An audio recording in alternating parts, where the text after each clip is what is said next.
그 구약 성경에 나오는 요셉이 감옥에서 부르는 노래입니다.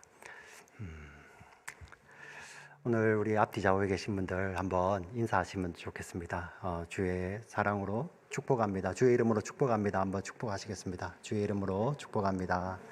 주의 사랑으로 축복합니다.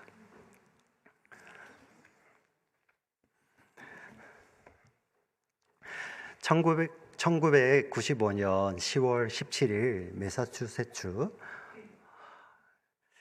참 주 발음이 잘 안 되네. 매사추세츠 한 병원에서 쌍둥이 자매가 태어납니다.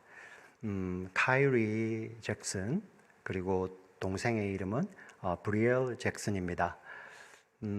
예정일보다 약 한 3개월 정도 먼저 태어나게 됩니다. 태어날 때 아이들의 몸무게가 2파운드가 조금 넘는, 우리 한국 킬로그램으로는 1kg가 조금 안 되든지 1kg 정도 되는 그러한 무게로 태어났습니다. 아직 엄마 뱃속에서 시간을, 이렇게 기한을 다 채우고 나오지 못해서 병원의 규정을 따라 인큐베이터 안에 각각 들어가게 됩니다. 첫째, 1분 먼저 태어났던 카이리는 좀 건강하게 회복을 하는 반면에 브리엘, 1분 늦게 태어났던 동생 브리엘은 점점 그 건강이 회복되지 못하고 있는 것입니다. 심장에 조금 문제를 가지고 태어났죠. 한 3주 정도 지날 때입니다. 갑자기 그 브리엘의 컨디션이, 상황이 더 나빠지기 시작합니다. 피부색도 완전히 이제 생명의 기운을 잃어버리고, 그 호흡이나 산소 농도나 이런 온도 같은 것들이 정상의 범위를 벗어나기 시작을 합니다.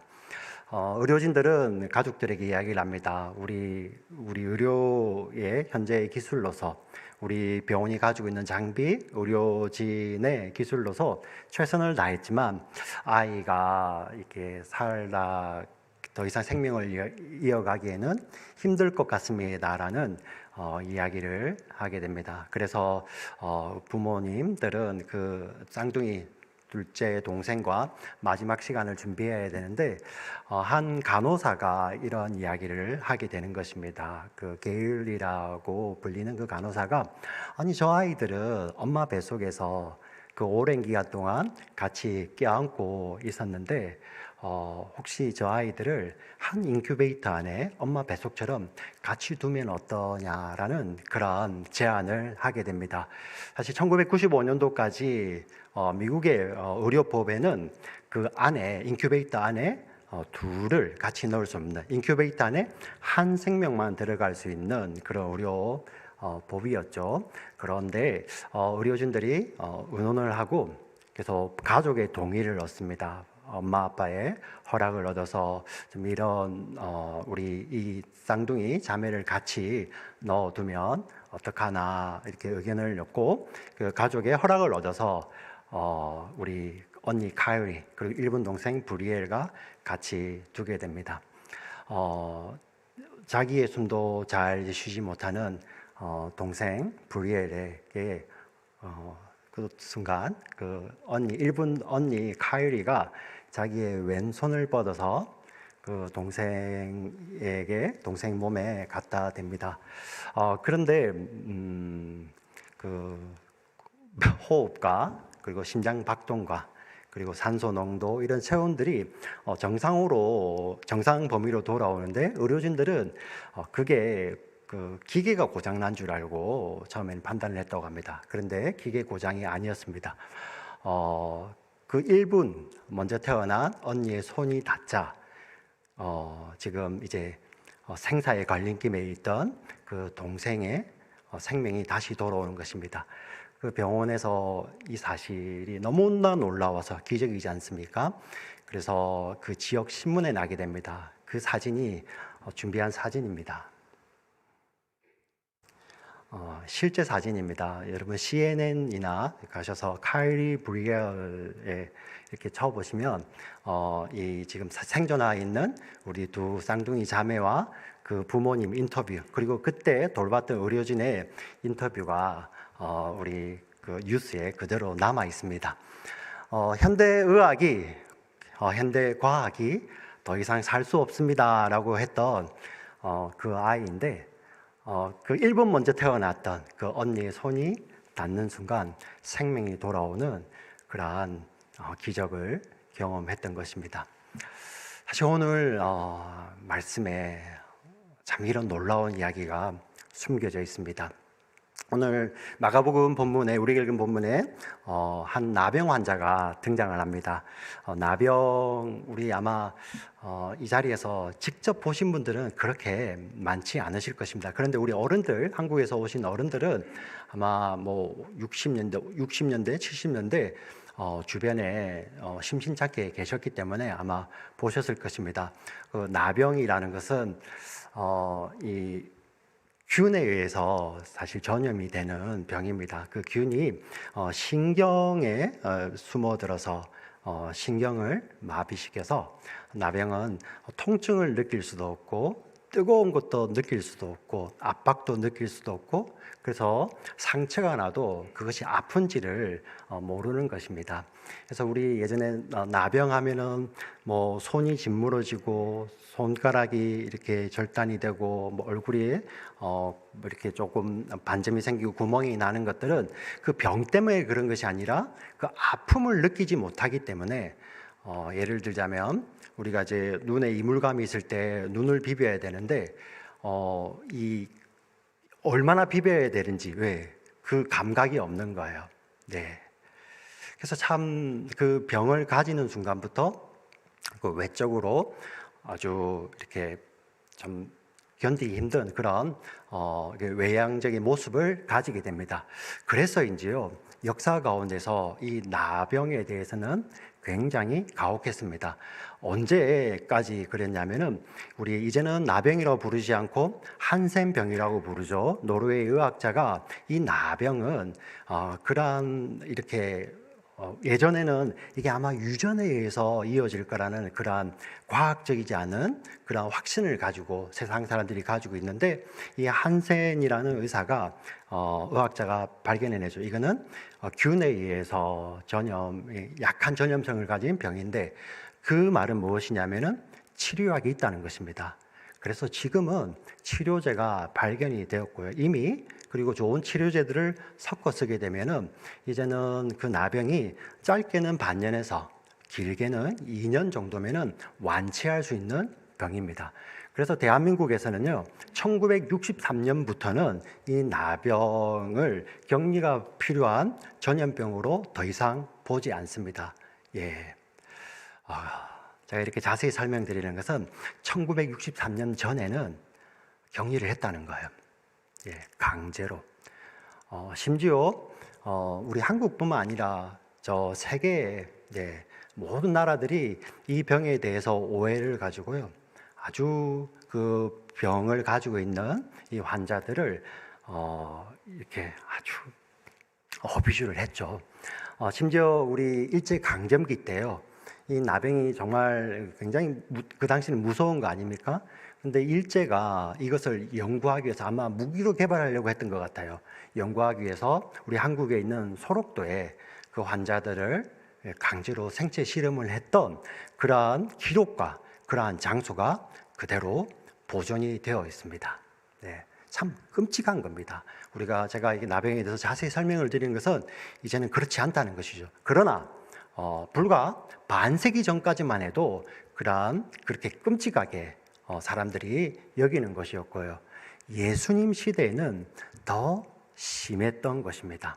예수님 시대 때는 특별히 율법에 의해서 이 나병이 정죄를 받았습니다. 근데 제가 한번 설명을 드려보겠습니다. 율법에 보면은 여러 가지 구체적인 사건들이나 구체적인 병들을 이야기하면서 하나님께서 말씀을 하시는데 우리가 율법을 잘 읽어보면 그것을 구체적으로 이거는 하늘의 천영이야, 이거는 너무나도 나쁜 거야, 그 말씀을 하려고 하는 것이 아니라 율법이라는 것을 통해서 우리가 어떤 존재인지를 보여주는 것이 율법의 기능이었어요. 네. 율법이 나는 외적으로 조금 너보다도 나으니까 우리 나병 환자들이 가까이 오게 되면 율법에 의해서는 돌로 칠 수가 있어요. 자, 그 말은 내가 너보다 외적으로 조금 깨끗하고 나으니까 나는 돌을 들어서 칠 수 있는 자격이 있는 자고 너는 그런 자격이 없는 자야 하고 정죄하는 것이 율법의 기능으로 우리는 죄범한 인간들은 착각하고 살았습니다. 그런데 은혜의 빛이 들어와서 복음의 빛이 들어오니까 우리에게 비춰지죠. 아, 우리가 돌을 들어서 칠 수 있는 자들이 아니고 우리는 그 죄로 말미암아 율법의 정죄, 율법의 심판 아래서 돌 맞은 자들이고 돌 맞은 자들이고 우리는 나무에 달린 자들이고 영원히 죽은 자들이라는 거예요. 네. 그런데 그 율법을 통해서 우리 오늘 말씀 가운데 뒤에 나오게 됩니다. 율법은 그런 기능을 하고 있었죠. 자, 그런 것을 보여주는 것이 바로 나병이 있는데요. 이러다 보니 이 나병에 걸리게 되면 지금 살고 있는 공동체에서 속해서 있을 수가 없어요. 나와야 됩니다. 그가 딸이든 어떤 가족의 사랑받는 딸이든 아들이든 엄마든 아버지든 형이든 누나든 동생이든 언니든 아무 상관없이 그 병이 걸리면 그 공동체를 떠나야 됩니다. 예. 그 말은 무엇입니까? 그 환자들은 어떤 마음을 가지고 있을까요? 버림받았다는 생각을 갖지 않겠습니까? 네. 심지어는 어떻습니까?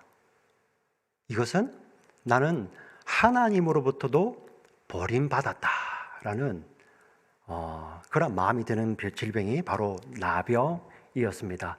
그래서 그들은요, 정말 죽는 날만을 기다리고 살았을 것입니다.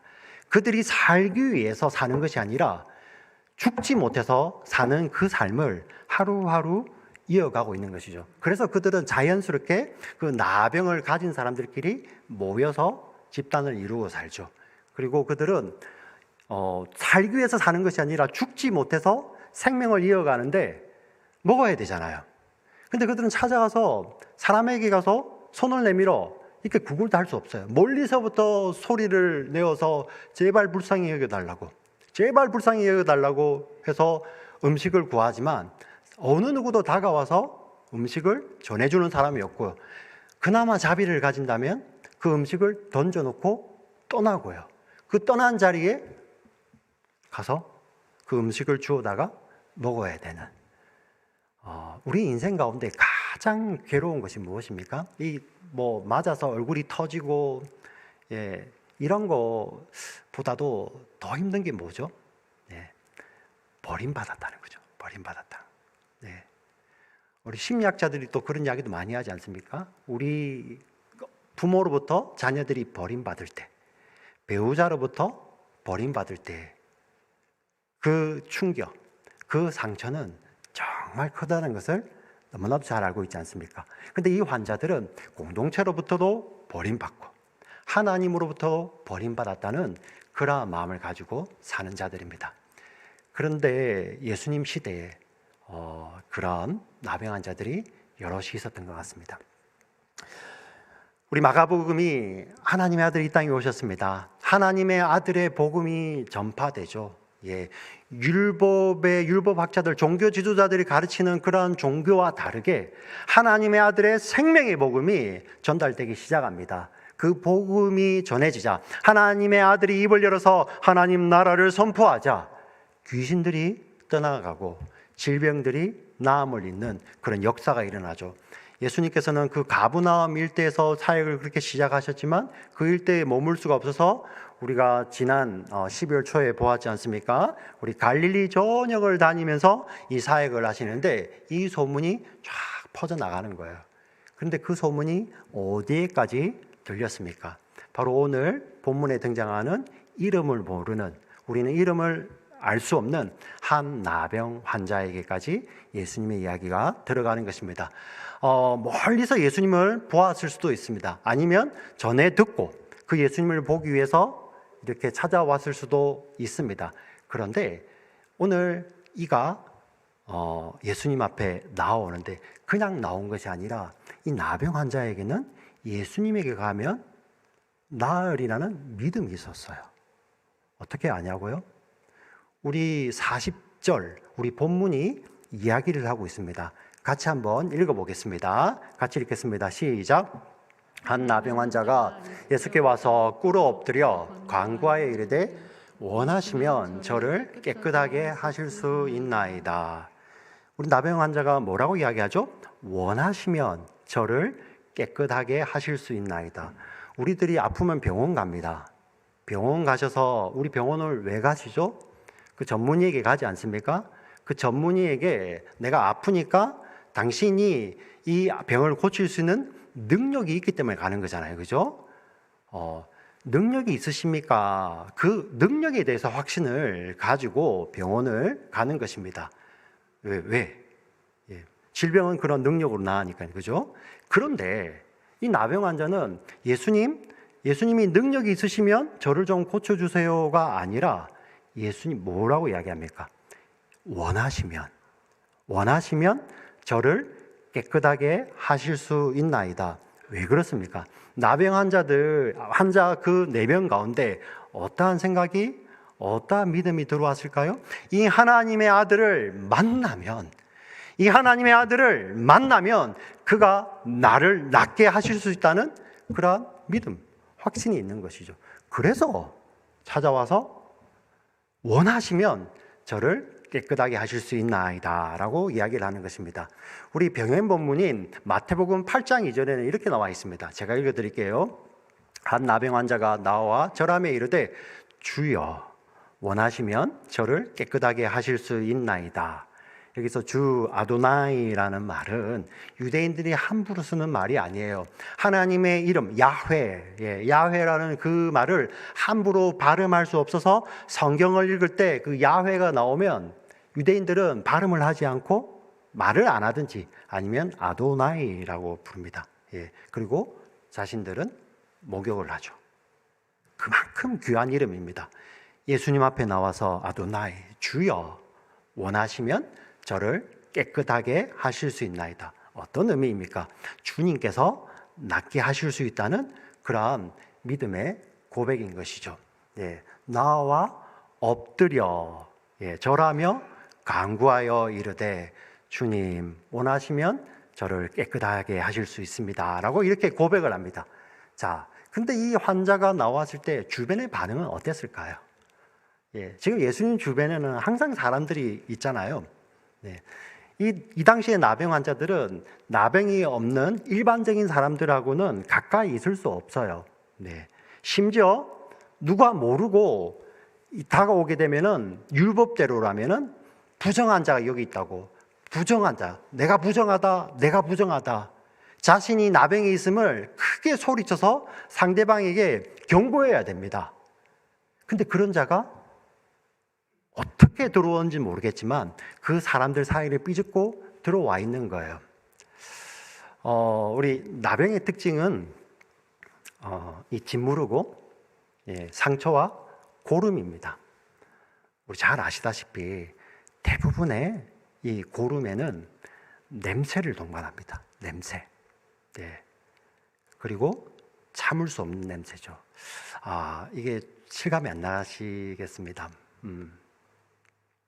선교사님들이 초창기에 우리 한국 조선에 들어와서 선교하셨던 선교사님들이 글을 쓰고 본부에 선교 편지를 보내는데요. 그 가운데 이러한 내용이 있어요. 다 좋은데 조선 사람들 냄새 왜 그랬을까요? 그 당시에 화장실을 쓰고 우리 조선에 제대로 뒤처리를 할 수 있는 그게 있었을까요? 없었죠. 그 냄새. 근데 그 불과 100년 조금 전이에요. 근데 지금 본문에는 2000년 전입니다. 이미 사람들에게 갖고 있는 냄새가 있는데 그 가운데서도 자기의 몸을 스스로 정결하게 할 수 없는 그러한 병을 가지고 있고 거기에 고름이 터져 나온다면 그 냄새는 말을 할 수 없는 거죠. 그 사람들은 본능적으로 냄새를 피해서 옆으로 퍼져나가며 나병이니까요. 어떤 일을 했을까요? 어떤 사람들 같은 경우는 금세 그 율법의 요구를 이루기 위해서 손에 돌을 들고 있었는지도 모르겠습니다. 그런 상황 아니었을까요? 근데 우리 주님 어떻게 아십니까? 우리 우리 41절 말씀을 같이 한번 읽어보겠습니다. 시작. 예수께서 불쌍히 여기사 손을 내밀어 그에게 대시며 이르시되 내가 원하노니 깨끗함을 받으라 하시니. 우리 예수님은 능력의 주님이세요. 말씀만으로도 낫게 하실 수 있죠. 심지어 그 자리에 있지 않는 자도 말씀만으로도 낫게 하시고 생명을 다시 돌아오게 하실 수 있는 그런 능력의 주님이신데, 우리의 생각은 어떻습니까? 네. 말씀으로 낫게 하시고 회복된 자를 안 놔주는 것은 참 이렇게 기쁨이잖아요. 그렇지 않습니까? 근데 오늘 본문에 보니 그 나병 그대로를 예수님께서 뭐 하십니까? 불쌍히 여기시고 손을 대시는 거예요. 이 손을 대신다는 건 나 보기 싫은데 이게 아니에요. 네. 그냥 이렇게 호기심에 한번 대해보는 이게 아니에요. 어떤 마음인지. 사실 여기서 불쌍히 여기다라는 말에 이게 힌트가 있습니다. 여기 나와 있는 이 헬라어 불쌍히 여기다는 말은 그냥 단순히 우리 감정만을 표현하는 것이 아니라 원어적 의미는 우리의 내장이 움직인다는 거예요. 우리 아버지 어머니들, 우리 자녀들 생각하면 가끔씩 막 애간장이 끓지 않습니까? 애간장이 녹아내리지 않습니까? 몇 번 다 녹았죠, 그죠? 요즘은 뭐 자녀들이 이제 어른들은 자녀들 다 키우고 나면 이제 그거는 잊어먹지만 우리 배우자 때문에 또 애간장이 녹지 않습니까? 네. 애간장이 녹죠. 심지어 여기 나오는 이 불쌍히 여긴다는 그 원어를 사도 바울 같은 경우는 내가 예수 그리스도의 심장을 가졌다 할 때도 그 말이에요. 네. 하나님의 마음을 표현할 때 쓰는 말씀인데 도대체 이게 어떤 것인가? 이 예수님의 불쌍히 여긴다는 말씀, 우리 호세아서에 잘 표현하고 있습니다. 호세아서에 보면 하나님께서 이 하나님의 백성들 향해서 돌아오라 이야기하시다가 이들이 그래도 돌아오지 않자 하나님께서 마치 우리 한국 사람들 아리랑 나에 가라, 그래 가라 하지만 가라는 말이 아니잖아요, 그죠? 정말 돌아오라는 말로, 그것을 참 잘 설명하는 것이 한국 사람들이 갖고 있는 한이라는 표현을 쓰는데요. 네. 하나님께서 호세아서에서 그렇게 말씀을 하세요. 네. 하나님 백성들이 그 죄로 말미암아 죄에 취해서 하나님으로부터 떠나 있으니까 하나님께서 그들 향해서 막 불붙는 마음을 표현하십니다. 그게 바로 호세아 11장 8절이에요. 같이 한번 읽어보겠습니다. 호세아 11장 8절 시작. 에브라임이여 내가 어찌 너를 놓겠느냐, 이스라엘이여 내가 어찌 너를 버리겠느냐, 내가 어찌 너를 아드마같이 놓겠느냐, 어찌 너를 스보임같이 두겠느냐. 내 마음이 내 속에서 돌이키어 나의 긍휼이 온전히 불붙듯 하도다. 하나님이 속타는 마음, 내 속에서 돌이키는데 나의 긍휼이 내 안에서 막 타오르시는 거예요. 하나님 직접 하신 말씀이에요. 죄로 인해서 하나님을 떠나는 그 백성들 향해서 내가 어찌 너를 버리겠느냐. 난 절대 포기 못한다. 난 죽어도 포기 못한다. 네. 그 하나님의 불붙는 마음, 그 마음을 표현하는 것이 예수께서 그를 불쌍히 여기사 그리고 손 대시는데 이렇게 멀찍이 체험적으로 대시는 것이 아니라 예수님 이렇게, 그 자가 어떤 자입니까? 공동체로부터 버림받은 자, 하나님으로부터 버림받았다고 생각하는 자, 한 번도 누군가에게 따뜻한 손길 한 번도 경험하지 못한 자, 그 자 아닙니까?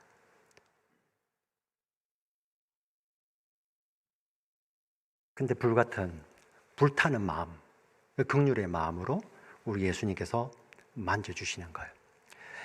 이것을 잘 표현하는 것이 예수님의 비유입니다. 돌아온 탕자의 비유. 우리 탕자가 집을 나갔다가 돌아올 때 마지막에 했던 일이 우리에서 돼지를 치는 일이에요. 그 돼지를 칠 때 한번 생각해 보십시오. 그 돼지 우리 안에서 같이 지내며 돼지를 치다가 그때도 무슨 씻는 문화가 있습니까? 그 먼 거리를 다시 돌아옵니다. 그런데 우리 그 돌아온 아들을 기다리던 아버지가 단번에 뛰어가서 끌어안고 입 맞추죠. 냄새. 가서 씻고 와. 씻고 오면 내가 안아줄게. 우리 보통 그러죠. 네. 부모도 그럴 수밖에 없잖아요. 근데 여기 나오는 아버지는 그 돌아온 아들에 대해서 그 불붙는 마음 때문에 정상이 아닌 것 같아요. 그냥 가서 목을 안고 껴안고 입 맞추고 있는 그 아버지의 마음이 거기에 나오는 거죠. 사실 여기에 나오는 예수님의 긍휼의 마음이 그 불쌍히 여기는 마음이 바로 그 마음입니다. 그 마음 가운데서 그 하나님의 사랑이, 그 긍휼의 마음이 예수님의 손을 타고 흘러내리고 있죠.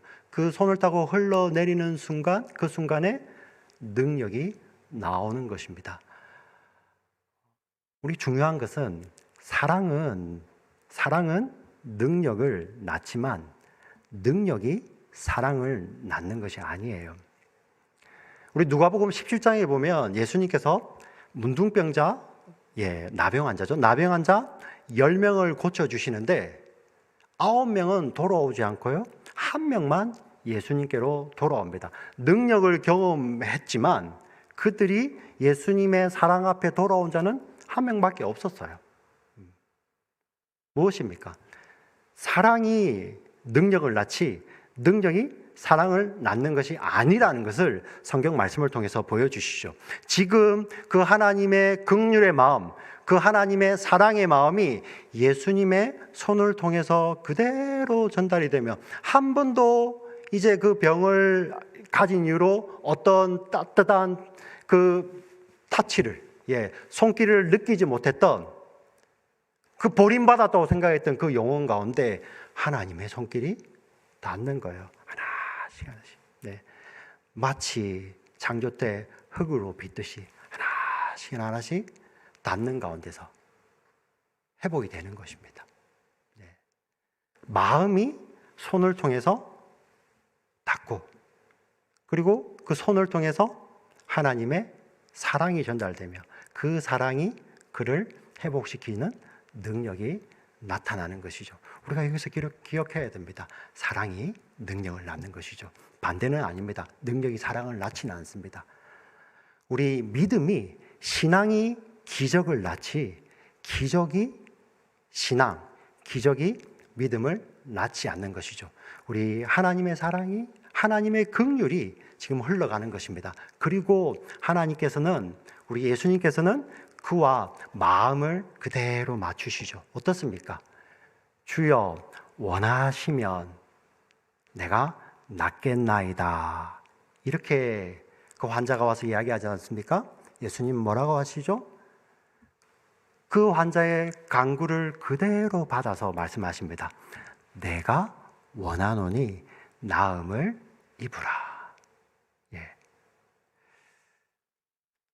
바로 이 환자와 예수님의 만남은 우리가 처음 예수님을 만날 때의 그 모습이 그대로 담겨져 있고, 우리가 믿음의 여정을 걸어갈 때 우리가 예수님을 만나는 그 모습이 그대로 담겨져 있습니다. 우리가 언제 예수님을 먼저 알았습니까? 우리에게 예수님이 누구이신지, 그 예수님에 대한 내적 부르심이 있죠. 내적 깨달음이 오죠. 그래서 우리는 그 예수님 앞에 나와서 엎드리지 않습니까? 주님, 내가 죄인입니다. 주여, 나의 죄를 용서하여 주시옵소서. 이렇게 엎드릴 때 예수님 뭐라고 하십니까? 내가 원하노니 나음을 입으라. 용서함 받으라. 이렇게 우리가 주님을 만나는 거예요. 우리 믿음의 여정 가운데도 마찬가지입니다. 우리가 언제 완벽한 삶을 살아갑니까? 우리가 언제 율법의 요구를 다 만족하면서 하나님 저는 이렇게 잘합니다. 이런 사람이 어디 있습니까? 물론 열심히 살죠. 열심히 사는 것이 필요 없다는 것이 절대 아닙니다. 우리가 최선을 다해서 충성스럽게 살아가야 됩니다. 그럼에도 불구하고 우리의 연약함 때문에, 우리의 부족함 때문에 우리는 늘 주님 앞에 죄인됨을 고백하며 엎드리게 되죠. 주여, 나를 불쌍히 여겨 주시옵소서. 이렇게 엎드릴 때 주님은 뭐라고 말씀하십니까? 내가 너를 불쌍히 여겨노라. 그렇게 그냥 동정하시는 것이 아니라 그 불타는 마음, 그 끓는 마음으로 우리를 안아주시는 것입니다. 그렇게 만져주시는 것이죠. 그 주님의 만져주심으로 말미암아 우리가 거기에서 나음을 얻고 일어나는 것입니다. 사랑하는 지체들이요, 이게 우리 믿음 아닙니까? 오늘 이것이 우리가 드리는 예배 아닙니까? 여러분, 지금 이 예배의 자리에 왜 나오셨습니까? 늘 우리가 강조하지만 주일 11시 예배 시간이기 때문에 나온 것이 아닙니다. 예. 물론 우리 공동체가 모여있기 때문에 약속을 하지만 우리가 왜 나오죠? 네. 우리 내면에 있는 그 연약함을 주님 앞에 나와서 엎드려요. 주여, 나의 연약 고백할 때 예수님 어떻게 하신다고요? 하나님 어떻게 하신다고요? 그 끓는 마음으로 우리를 안아주시고 내가 너를 사랑한다라고 표현하시는 것입니다. 그래서 여기에 닿았던 이 예수님의 손은 바로 이 하나님의 마음을 그대로 보여주는 것입니다. 이것이 우리가 드리는 예배이고 이것이 우리의 믿음의 실체입니다. 사랑하는 지체들이요, 네. 우리가 믿음 생활을 끝까지 이어갈 수 있는 것도 무엇 때문입니까? 우리에게 열심히 나오지만 그 열심의 에너지는 어디에 있죠? 바로 우리 내면에 오신 하나님의 마음 때문인 줄 믿습니다. 우리 아멘으로 하다 할까요? 아멘, 아멘. 이것이 바로 기독교 신앙입니다. 그런데 기독교 신앙은 신비예요. 생명이 생명을 낳습니다. 그 말이 어떤 말씀입니까? 은혜의 마음이 들어오면 그 은혜의 마음이 손을 통해서 흘러가는 거예요. 우리 교회 공동체가 어떠한 자들입니까? 똑같이 오늘 율법의 정죄를 받은 나병 환자와 같이 우리는 죄 아래 죽은 자들인데 하나님의 사랑이 들어와서 먼저 살아난 자들이죠. 그 마음이 들어온 자들을 통해서 우리 교회 공동체입니다. 이 교회 공동체가 이제는 사명이 주어지는 거죠. 생명이 생명을 낳는다는 말이 바로 이 말씀입니다. 은혜가 사명으로 전환이 되는 거예요. 네. 은혜가 사명으로. 이제 우리 가운데 예수님의 마음이, 하나님의 마음이 우리 교회 공동체 안에 찾아오시면 교회 공동체가 어떤 역할을 하게 되죠? 바로 그 예수님의 손이 되는 것입니다. 예수님의 손. 믿으십니까? 네. 율법 아래서는 우리 나병 환자들이 지나간 자리는 부정하였고 냄새나는 자리였습니다. 이제 우리 은혜 아래에서 주님의 마음이 들어와 손이 닿은 우리들이 지나가는 곳에는 그러한 부정한 냄새나는 자리가 아니라 어떤 자리가 됩니까? 예수 그리스도의 향기가 나는 자리입니다. 우리가 닿는 곳이, 우리가 손 내밀어 닿는 곳, 말하는 것, 우리가 바라보는 그것을 통하여서 누가 닿는다고요? 주님이 닿는 것이에요. 주님의 마음이 전달되는 것입니다. 오늘 이 말씀이 이것을 그대로 이야기하고 있습니다. 하나님께서 나를 이렇게 사랑하셨구나, 나는 은혜 받았구나, 그리고 나는 여전히 돌을 들고 있다면 그럴 수 없다는 것입니다. 예, 그럴 수 없다는 것입니다. 그 은혜로 말미암아 우리의 손이, 우리의 말이, 우리의 행동이 변화를 받아 그 하나님의 은혜가, 예수님의 마음이 흘러가는 것입니다. 오늘 우리 서두에 보았던 과학이 하지 못했던 그 일을 1분 먼저 태어난 언니의 손이 그 동생의 생명을 살려내었습니다. 똑같지 않습니까? 세상 정말 이 율법 아래서 신음하면 죽어가는 자들, 과학이, 철학이, 세상 학문이 그를 살리지 못하지만 바로 예수님의 손인, 예수님의 몸이 교회가 닿음으로 말미암아 살아나는 역사가 바로 복음인 줄 믿습니다. 그 일을 우리에게 맡기셨습니다. 사랑하는 지체들이요, 내 힘을 가지고, 내 마음을 가지고 섬기면, 내 불을 가지고 섬기면 나만 다치죠. 나만 상하죠. 근데 복음은 뭐라고 이야기합니까? 주님이 오시잖아요. 우리가 주님 불쌍히 여겨 주시옵소서라는 그 고백 가운데 주님이 포개어질 때 우리의 삶을 통하여서 주님의 손이 드러나는 것입니다. 우리가 오늘 하루를 살아갈 때, 앞으로 이후로 살아갈 때 이 은혜를 깨닫고 우리가 머무는 곳마다 주님의 향기가 나타나며 우리가 닿는 곳마다 주님의 손이 닿아지는 우리의 주의 몸된 교회 되시기를 주의 이름으로 축원합니다. 아멘. 하나님 아버지 감사합니다.